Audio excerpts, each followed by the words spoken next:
नमस्कार and welcome back to अपना classroom. दोस्तों, मैं योगेश योगी आप सभी का स्वागत करता हूं अपने इस यूट्यूब चैनल में, जिसका नाम है अपना क्लासरूम। गुड न्यूज आ चुके हैं आप लोगों के लिए। आपका जो परीक्षा से संबंधित जो नियमावली है वो बन चुकी है। जल्द से जल्द वैकेंसी आने वाली है और आपको पता है कि सेकंड पेपर कितना इम्पोर्टेंट रखता है। तो सेकंड पेपर को पहले हम कंप्लीट करते हुए जाएंगे, उसके बाद फर्स्ट पेपर में आएंगे। तो सेकंड पेपर में जैसा हमने झारखंड के प्राचीन कालीन जो झारखंड का इतिहास है उस संबंध में बातें कर रहे थे, और आज उसी संबंध में जो यहाँ के क्षेत्रीय राजवंश था का उदय जो हुआ, यहाँ पर जो क्षेत्रीय राजवंश यहाँ पर शासन किए, इसमें जैसे आपका मुंडा राज हो गया या नागवंशी शासन व्यवस्था हो गया या नागवंश का जो राज हो गया, रक्सेल का राजा जो हो गए, यहाँ के जो क्षेत्रीय राज्य लोग थे उनसे संबंधित चर्चा मैं करूँगा, और उन्हीं से रिलेटेड जो प्रश्न आते हैं उस बारे में मैं बातें करूँगा। जेपीएससी, जेएसएससी और यहाँ के होने वाले सभी प्रतियोगिता परीक्षाओं में इस टॉपिक से बहुत सारे प्रश्न पूछे जाते हैं। इस लिहाज से अगर देखें तो यह टॉपिक बहुत ही इम्पोर्टेंट हो जाता है। झारखंड का इतिहास कहने का मतलब ये है कि झारखंड के जो शासक हैं और खास करके यहाँ के जो सबसे प्रतापी शासक फनी मुकुट राय जी के बारे में जानना बहुत ही इम्पोर्टेंट हो जाता है। तो हम लोग प्रारंभ करते हैं नागवंश से, जो कि स्थानीय राजवंशों में सबसे लोकप्रिय और सबसे ज़्यादा प्रश्न यहाँ से आते हैं। नागवंश का संस्थापक जो है, नागवंश के संस्थापक के रूप में हम जिसे जानते हैं उनका नाम है फनी मुकुट राय। ऐतिहासिक दृष्टिकोण से अगर देखेंगे तो इनका जो जन्म हुआ था वह 64 ईस्वी में हुआ था। जो 64 ईस्वी यानी कि पहली शताब्दी में ही बोला जा सकता है इसे, कि 64 ईस्वी में इनका जन्म हुआ, जैसा कि हमारा जो ऐतिहासिक स्रोत है वो बताते हैं। परंतु अगर हम देखेंगे जे रीड के अनुसार, अगर हम बात करेंगे तो उनका मानना है कि इनका शासन जो है या नागवंशी राज जो स्थापित हुआ था वह 10वीं शताब्दी में हुआ था। परंतु हम इन उलझनों में ना पड़ेंगे, जो हमारे पास तथ्य हैं उन्हीं तथ्यों को जानेंगे, क्योंकि परीक्षा जो हमारे एग्जाम होगा वो तथ्यों पर ही होगा, और जो तथ्य हमारे पुस्तकों में दिए हुए हैं उसी अनुसार हमें पढ़ाई करनी है। तो फनी मुकुट राय जी को नागवंश का संस्थापक माना जाता है और इनका जन्म 64 ईस्वी में हुआ था।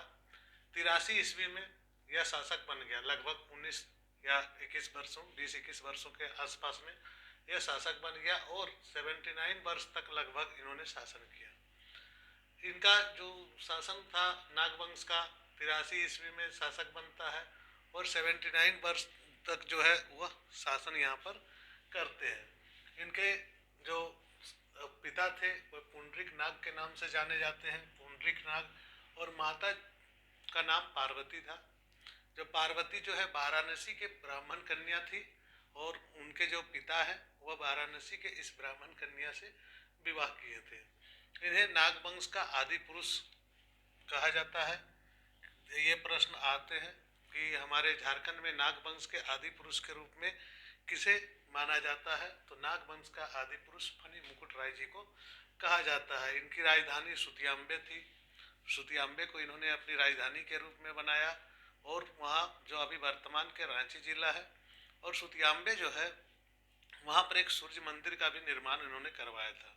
यह सूर्य मंदिर का जो शुद्धिकरण था वह कोणार्क के जो सूर्य मंदिर हैं हमारे, यानी कि जो उड़ीसा में जो सूर्य मंदिर है उन्हीं के पुजारियों को यहाँ पर बुलाया गया था, जो कि इस सूर्य मंदिर को शुद्धिकरण करने के लिए आया था। ऐसा कहा जाता है कि उनका वैवाहिक संबंध जो थे वो पंचायत के राजा कहने का मतलब है कि झारखंड के धनबाद जिला के पंचायत क्षेत्र में जो राजघराने थे वहाँ से इनका रिलेशन रहा है, और उन्हीं राजघराने में इनकी विवाह हुई थी। और इसके पश्चात जो है फनी मुकुट राय का जो शासन था, इन्होंने इनसे सहायता ली, पंचायत के राजघराने से सहायता ली अपने साम्राज्य को विस्तार करने में भी, और उनका जो है इनका जो हत्या है वो बागदेव जी ने कर दिया था। ये आपका एकदम मेमोरी में क्लियर होना चाहिए था। एकदम क्लियर रहे कि इनका जन्म 64 ईस्वी में हुआ था, 83 ईस्वी में उन्होंने शासक बना और 162 ईस्वी तक इन्होंने शासन किया। पिता पुंडरीक नाग थे, माता पार्वती जो वाराणसी की एक ब्राह्मण कन्या थी, और जय जय रीड के अनुसार 10वीं शताब्दी माना जाता है, परंतु जो तथ्य है उस अनुसार हम बात करते हैं। नागवंश का आदि पुरुष फनी मुकुट राय जी को ही कहा जाता है।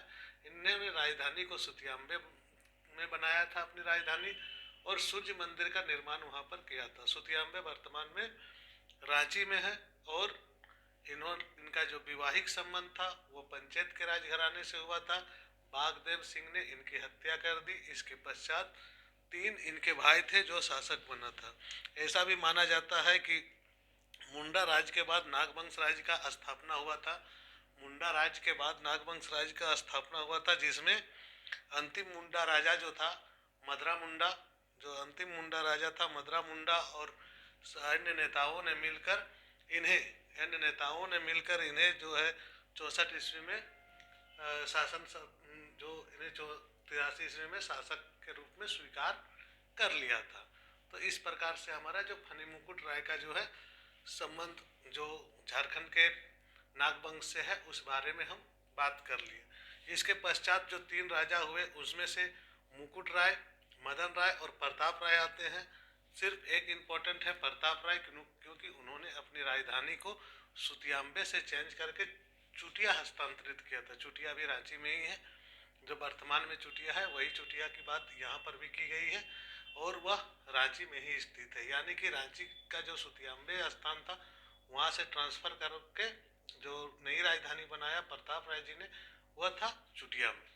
तो यहाँ तक आपका क्लियर हो जाएगा। देखिए ईस्वी सन के झमेले में ना पड़े झारखंड में, क्योंकि प्रमाणिक स्रोत की थोड़ा कमी है। इसके पश्चात हम भीमकर्ण का नाम लेंगे और भीमकर्ण के शासन से संबंधित बातें करेंगे, क्योंकि ईस्वी सन का जो यहाँ पर भी प्रॉब्लम है, इसलिए हम ईस्वी सन की बात नहीं करेंगे। और यह जो है फनी मुकुट राय के स्थान पर, जैसे वे लोग राय का नाम लेते थे, अपना जो टाइटल है राय लिखाते थे, तो इन्होंने राय का टाइटल को छोड़ के ये क्या करने लगे, अपने आप का टाइटल चेंज कर लिए और इन्होंने कर्ण की उपाधि धारण कर ली। जो कर्ण की उपाधि होती है उस समय तत्कालीन जो कलचुरी राजवंश थे, कलचुरी राजवंश के लोग कर्ण की उपाधि को लेते थे। इनके काल में सबसे इम्पोर्टेंट है बरवा की लड़ाई। बरवा की लड़ाई इनके काल में हुआ था, जिसमें रक्षेल राजा के साथ इनका लड़ाई हुआ था, और रक्षेल राजा के साथ लड़ाई में भीमकर्ण का विजयी होना बहुत ही मायने रखता है, क्योंकि उसके पश्चात उसने लातेहार और टोरी जो जगह है उस जगह में भयानक लूटपाट मचाई थी, और वहाँ से अद्भुत संपत्ति भी इनके हाथ में लगी थी। और लातेहार से एक जो मूर्ति मिला था उसे वासुदेव की मूर्ति के नाम से जाना जाता है, और यह पूछा जाता है प्रश्न, वासुदेव की मूर्ति किस युद्ध के बाद भीमकर्ण को प्राप्त हुई थी, तो वह लड़ाई है बरवा की लड़ाई। और यह भी पूछा जाता है कि बरवा की लड़ाई किनके किनके मध्य हुआ था, तो बरवा की लड़ाई रक्षेल के राजा और भीमकर्ण के बीच हुआ था, ऐसा लिखा जाता है। और भीमकर्ण ने एक सागर का निर्माण करवाया था जिसका नाम भीम सागर है। यह एक प्रकार का जलाशय है, उसी का नाम है भीम सागर। और 1122 में इसने अपनी राजधानी चुटिया से ट्रांसफर करवा के, चुटिया से स्थानांतरित करा के खूखरा ले गया था। इनका जो डर था वो मुस्लिम आक्रमणकारियों से था। इनका जो डर था वो मुस्लिम आक्रमणकारियों से था। यह अपने साम्राज्य को उन मुस्लिम आक्रांताओं से बचाने के लिए, मुस्लिम आक्रांताओं से बचाने के लिए आपका चुटिया से जो खूखरा ट्रांसफर कर लिया। आप अगर देखेंगे कि चुटिया जो है, चुटिया का जो क्षेत्र है यानी कि रांची का जो क्षेत्र है उससे जस्ट सटा हुआ बंगाल की सीमा है। तो बंगाल की सीमा से आप मैप में भी देखेंगे तो बंगाल की सीमा लगभग सट जाती है। तो बंगाल की सीमा से आपका जो है आक्रमणकारी लोग यहाँ पर झारखंड में प्रवेश कर जाते थे, इनके क्षेत्र में प्रवेश कर जाते थे। चूँकि वो काल तो वैसे भी एक ही साथ में था, परंतु इनका जो अलग अलग गणों में बटा हुआ था, अलग अलग अपने जो छोटे छोटे साम्राज्य थे और छोटे छोटे जो राजवंश थे, वे लोग अपने सुरक्षा के दृष्टिकोण से अपनी राजधानी को अपने दूसरे क्षेत्रों में ट्रांसफ़र कर लिए थे, क्योंकि मुस्लिम आक्रांताएँ लूटपाट के साथ साथ बहुत तरह की ऐसी अमानवीय अत्याचार भी करते थे जिनसे सभी कोई पीड़ित थे। तो मुस्लिम आक्रांताओं से बचने के लिए इन्होंने अपनी राजधानी को 1122 ईस्वी में, आपको पता है 1122 यानी कि कुतुबुद्दीन ऐबक के काल के बाद, तो उस दौरान जो था मुस्लिम आक्रांताओं का काल ही माना जाता है क्योंकि सल्तनत कालीन समय था। तो सल्तनत कालीन समय में मुस्लिमों के आक्रमण से बचने के लिए इन्होंने राजधानी को चूटिया से खूखरा ट्रांसफ़र कर लिया था या खूखरा को बना दिया था। इसके पश्चात आता है जो शिवदास कर्ण के नाम से शासक बनते हैं, जो नागवंश के शासक है। ये भी प्रतापी शासक ही रहे हैं और इन्होंने, इनका सबसे बड़ा उपलब्धि है कि 1401 ईस्वी में गुमला में, घाघरा में, गुमला के घाघरा जो स्थान है, घाघरा में एक मंदिर का निर्माण किया कराया था जिसे हापा मुनि मंदिर कहते हैं। तो यह प्रश्न भी बहुत बार पूछा जा चुका है कि हापा मुनि मंदिर कहाँ है, तो वह गुमला में है। इसका निर्माण किसने करवाया था, वह शिवदास कर्ण ने करवाया था। शिवदास कर्ण के बाद थोड़ा सा ऐतिहासिक पृष्ठभूमि आ जाती है और कुछ जो ईस्वी सन का वर्णन हमें मिल जाते हैं, परंतु जो शासक हुए वो बहुत ज़्यादा इम्पोर्टेंस नहीं रखते हैं। तो उसके पश्चात जो आएगा प्रताप कर्ण आएगा, वह है 1451 से 1469 के ईस्वी काल में इनका शासनकाल रहा है। इनका प्रताप कर्ण जी का। तो यह लोधी वंश का समकालीन हो जाता है और लोधी वंश का समकालीन तक पूछा जाता है प्रताप कर्ण दिल्ली सल्तनत के किस वंश के समकालीन थे। इस प्रकार से प्रश्न पूछे जाते हैं। तो लोधी वंश के समकालीन ये शासक थे। इनके समय में सबसे ज़्यादा प्रसिद्ध था जो घटवार लोग हैं, वे लोग बहुत आंदोलन कर रहे थे और घटवार के आंदोलन के कारण से जो है ना, ये घटवार के जो विद्रोह जो बार बार हो रहे थे उससे ही यह त्रस्त रहे। और तमाड़ के राजा, जो तमाड़ के राजा थे उस समय, उन्होंने क्या किया था, इनका जो प्रताप कर्ण के किले को ही बंदी बना लिया था। पूरे किले में ही इस दौरान प्रताप कर्ण को किला समेत बंदी बना लिया था। तब उन्होंने क्या किया था, प्रताप कर्ण ने, एक शासक है जो कि आपका बागदेव नाम से है, बागदेव जो है उसको सहायता के लिए यह लिखता है कि मुझे सहायता करे और मुझे इस जो बंदी है इससे मुक्ति दिलाए। तो बागदेव जी आते हैं और फिर उनका जो है किले को आज़ाद करवाते हैं और किले को आज़ाद कराने के बाद उन्होंने पुरस्कार स्वरूप जो है बागदेव जी का धन्यवाद करते हैं और पुरस्कार स्वरूप उन्हें जो है कर्णपुरा जो जागीर है, कर्णपुरा जो स्थान है या कर्णपुरा जो क्षेत्र है, उस क्षेत्र को वो बागदेव को पुरस्कार के रूप में देते हैं। इसके पश्चात इनकी मृत्यु होती है और उनके पुत्र छत्रकर्ण जी आ जाते हैं जो शासक बनते हैं। छत्रकर्ण का काल एकदम लगा हुआ है 1469 से 1496। तो 1469 से 1496 यानी कि जस्ट अब जो लोधी वंश का लगभग अंतिम शासक जो थे उसके समय का, यानी कि लोधी वंश के काल में ही थे।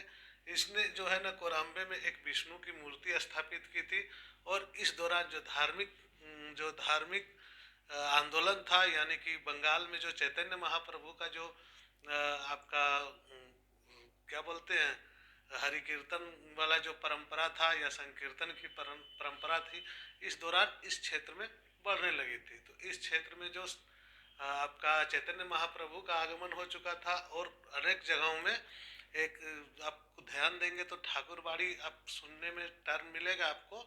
झारखंड के बहुत सारे बड़े बड़े जगहों में ठाकुरबाड़ी का निर्माण किया गया था। तो यह ठाकुरबाड़ी जो कल्चर था वह कल्चर आपका छत्रकर्ण के समय में आया है और यह कल्चर चैतन्य महाप्रभु द्वारा लाया गया है। और वह वहाँ पर क्या करते थे, ठाकुरबाड़ी में संकीर्तन करते थे या कीर्तन जिसे बोलते थे कृष्ण भक्ति का। वह भक्ति जो निर्गुण धारा का ही कभी माना जाता है या इसे बोलते हैं आपका कृष्ण भक्ति वाले जो थे वही हैं। चैतन्य महाप्रभु का आगमन होता है, ठाकुरबाड़ी का स्थापना होता है और वैष्णव धर्म का इस दौरान प्रचार होता है। इसके बाद जो है रामशाह है। रामशाह जो है 1690 में शासक बनते हैं और 1715 तक शासन रहते हैं। यह बहादुर शाह प्रथम के समकालीन है, इतना इम्पोर्टेंट रखेंगे। लेकिन राम शाह के जो भाई थे वह बहुत ही इम्पोर्टेंस रखते हैं हमारे जो झारखंड के इतिहास में, और उनका जो देन है उस देनों को हम नहीं भूलेंगे। क्योंकि राम शाह जो है, राम शाह के भाई जो है, जो भाई नहीं पुत्र, चौथे पुत्र जो एनी शाह थे। आपने देखा होगा बहुत सारे जगह में एनी शाह का नाम आपका आता है और प्रश्न भी आता है, यानी कि राम शाह के पुत्र एनी शाह, परंतु वह शासक पूरी तरह से बने नहीं। और उसके पश्चात यदुनाथ शाह शासक बन गए। 1715 से 1724 तक उन्होंने शासन किया। उसके बाद विश्वनाथ शाह ने, और इन लोगों का बहुत ज़्यादा उपलब्धि नहीं रही और बहुत कम कम समय में ही अपने शासन को चलाए। तो इस प्रकार से देखेंगे तो नाम का है राम शाह, यदुनाथ शाह, शिवनाथ शाह और उदयनाथ शाह। इतना याद रखेंगे कि उदयनाथ शाह के काल में जो अलीवर्दी खां था, जिन्हें आपका मुगलों ने बंगाल का सूबेदार नियुक्त किया था, बंगाल का जो सूबेदार नियुक्त किया था, अलीवर्दी खां बंगाल का जो सूबेदार था, उनका काल आ जाता है। और श्याम सुंदर शाह के काल में मराठों का आक्रमण बंगाल पर होने लगता है। यहाँ पर देखेंगे कि उदयनाथ शाह जो था, ये जो अपना टैक्स थे वो अलीवर्दी खां को, जो सूबेदार थे, उन्हें देते थे। परंतु जब मराठों का आक्रमण होने लगा श्याम सुंदर शाह के काल में, यानी 1740 से 45 के काल में, जब मराठों ने बंगाल पर आक्रमण किया तो वे खास करके झारखंड होके ही पार होते थे। तो झारखंड होके पार होते थे तो मुगलों का आधिपत्य जो था इस दौरान यहाँ पर, तो यहाँ पर से मुगल दिल्ली में चूंकि शासक थे, उनका शासन दिल्ली में चलता था और इन क्षेत्रों में आके वह इन आक्रमणों का जो है कंट्रोल करने में असमर्थ थे। तो इसी दौरान जो है मराठों के अधीन चला गया हमारा जो झारखंड, और यहाँ से मुगलों का जो है प्रभुत्व समाप्त हो जाता है। तो श्याम किसके शासनकाल के समय मुगलों का प्रभुत्व समाप्त हो जाता है? तो वह है श्याम सुंदर शाह के काल में। 1740 से 45 के दौरान मराठों का जब आक्रमण होने लगता है तो उस दौरान यह मराठों के प्रभुत्व में आ जाता है और आपका जो मुगलों का है, मुगलों का जो आधिपत्य है यहाँ पर से समाप्त हो जाता है। हमने बोला था कि जो राम शाह है उनके जो पुत्र है, जो चौथे पुत्र ठाकुर एनीनाथ, उनके बारे में बात करेंगे। ठाकुर एनीनाथ सहदेव जो थे बहुत ही प्रतापी, बहुत ही प्रतापी और बहुत ही दूरदृष्टिकोण वाले ठाकुर थे, यानी बहुत ही दूरदृष्टिकोण वाले राजा थे। और उन्होंने रांची में जगन्नाथ मंदिर का भी निर्माण इन्होंने ही करवाया था। और इसके काल में रांची का जो राजधानी था, जो हमारा राजधानी खुखरा था, खुखरा से उन्होंने राजधानी को जो है आपका हस्तांतरण करके दोयसागढ़ में राजधानी बनाया। यह प्रश्न बहुत बार पूछा जाता है कि एनीनाथ सहदेव ने अपनी राजधानी को कहाँ बनाया, या अपनी जो आपका नागवंशी कौन से शासक थे जिन्होंने आपका दोयसागढ़ को अपनी राजधानी बनाया। इस प्रकार से प्रश्न पूछे जाते हैं। हटिया बाजार को इन्होंने ही बसाया है। आज जो हटिया देख रहे हैं हम रांची के आसपास के क्षेत्र में, इस हटिया को एनीनाथ शाह ने ही बसाया। यहाँ इनकी कहा जाता है, ऐसा माना जाता है, इनके 5 पत्नियां थी और 5 पत्नियों से उन्हें 21 पुत्र प्राप्त हुए थे। इस प्रकार से अगर हम देखेंगे तो हमारा नागवंश का जो पीरियड होता है आपका एंशियंट झारखंड के काल में, वह समाप्त होता है। इसके पश्चात हम दूसरे वंश को उठाएंगे, परंतु आपको ऑब्जेक्टिव दृष्टिकोण से एक बार, जो कि हमारा द्वितीय पत्र में जो जिस प्रकार से प्रश्न पूछे जाते हैं उस प्रकार से एक बार हम पूरी तरह से एक सरसरी निगाहों से देख लेंगे। नागवंश का संस्थापक फनी मुकुट राय है, ये याद रखेंगे। नागवंश का संस्थापक फनी मुकुट राय। इसकी माता को बार बार पूछा जाता है कहाँ की कन्या थी, तो वाराणसी की ब्राह्मण कन्या थी। इनके पिता पुंडरिक नाग थे। ये चीज हमेशा याद रखेंगे, इस विषय पर नहीं पढ़ेंगे। नागवंश का आदि पुरुष किसे कहा जाता है, तो फनी मुकुट राय को कहा जाता है। इनकी राजधानी कहाँ थे, तो सुतियाम्बे थे। सुतियाम्बे अभी वर्तमान में रांची का ही क्षेत्र माना जाता है। इन्होंने सूर्य मंदिर का निर्माण करवाया था। इनका वैवाहिक संबंध पंचायत के राजघराने से थे। इसके पश्चात इनकी हत्या जो की थी वह बागदेव सिंह ने की थी, ये चीज याद रखेंगे। इसके पश्चात 3 शासक होता है, मुकुट राय, मदन राय और प्रताप राय। परंतु प्रताप राय को इम्पोर्टेंस इसलिए दिया जाता है क्योंकि उन्होंने राजधानी को हस्तांतरित करके जो सुतियाम्बे था वहां से चुटिया ले आता है। और इसके पश्चात आपका जो इम्पोर्टेंस आता है भीमकर्ण। भीमकर्ण के समय में बरवा की लड़ाई हुई थी, जो रक्सेल राजा के साथ लड़ाई था। वहाँ से ये भीमकर्ण विजयी होते हैं और इसको एक वासुदेव की मूर्ति भी इस दौरान प्राप्त होती है। 1122 ईस्वी में उन्होंने चुटिया से खुखरा अपना राजधानी को हस्तांतरित कर लाता है। तो यह भी पूछा जाता है कि हस्तांतरित क्यों किया गया था, तो मुस्लिम आक्रांताओं के डर से इन्होंने अपनी राजधानी को जो है आपका चुटिया से खुखरा हस्तांतरित कर लेता है। भीमकर्ण के ने भीम सागर का निर्माण करवाया था, यह भी इम्पोर्टेंट है। भीम सागर का निर्माण करवाया था, यह इम्पोर्टेंट है। शिवदास कर्ण 1401 ईस्वी में गुगला से घाघरा में हापा मुनि मंदिर का निर्माण करवाया था, इसको याद रखेंगे। शिवदास कर्ण जो है हापा मुनि मंदिर का निर्माण करवाया था। लोधी वंश का समकालीन प्रताप कर्ण और छत्र कर्ण दोनों थे। तमाड़ के राजा द्वारा इनको बंदी बना लिया गया था, तब बागदेव को बुलाया था उन्होंने, और बागदेव को कर्णपुरा की जागीर इन्होंने सौंपी थी। इसके बाद चैतन्य महाप्रभु का आगमन हो जाता है छत्रकर्ण के समय, और इसके पश्चात जो भी शासक आते हैं वह बहुत ज़्यादा इम्पोर्टेंस नहीं रखते हैं, परंतु एक इम्पोर्टेंस रखते हैं राम शाह के चौथे पुत्र जो है एनीनाथ शाहदेव। वो इन्होंने रांची में जगन्नाथ मंदिर का निर्माण करवाया था, अपनी राजधानी को दोयसागढ़ किया था, हटिया बाजार को बसाया था। इसके पश्चात एक चीज क्वेश्चन पूछा जाता है जो कि आपके लिए इम्पोर्टेंस हो जाता है कि किनके शासन काल में आपका झारखंड मुगलों के आधिपत्य से बाहर हो गया, तो वह है श्याम सुंदर शाह के काल में मुगलों के आधिपत्य से पूरी तरह से झारखंड आज़ाद हो जाता है और वहाँ पर मराठों का प्रभुत्व कायम हो जाता है। क्यों हो जाता है, कैसे हो जाता है, यह हमने बता दिया है। आगे आप इसे 2 बार 3 बार देखेंगे तो आपके सारे पॉइंट याद हो जाएंगे और आपको परीक्षा के दृष्टिकोण से यह वीडियो है। तो ध्यान रखें कि बार बार पढ़ें और बार बार वीडियो को देखें, लाइक और शेयर करें, सब्सक्राइब करें चैनल को, आगे वीडियो को शेयर करें। धन्यवाद दोस्तों, जोहार, आप बेस्ट ऑफ लक।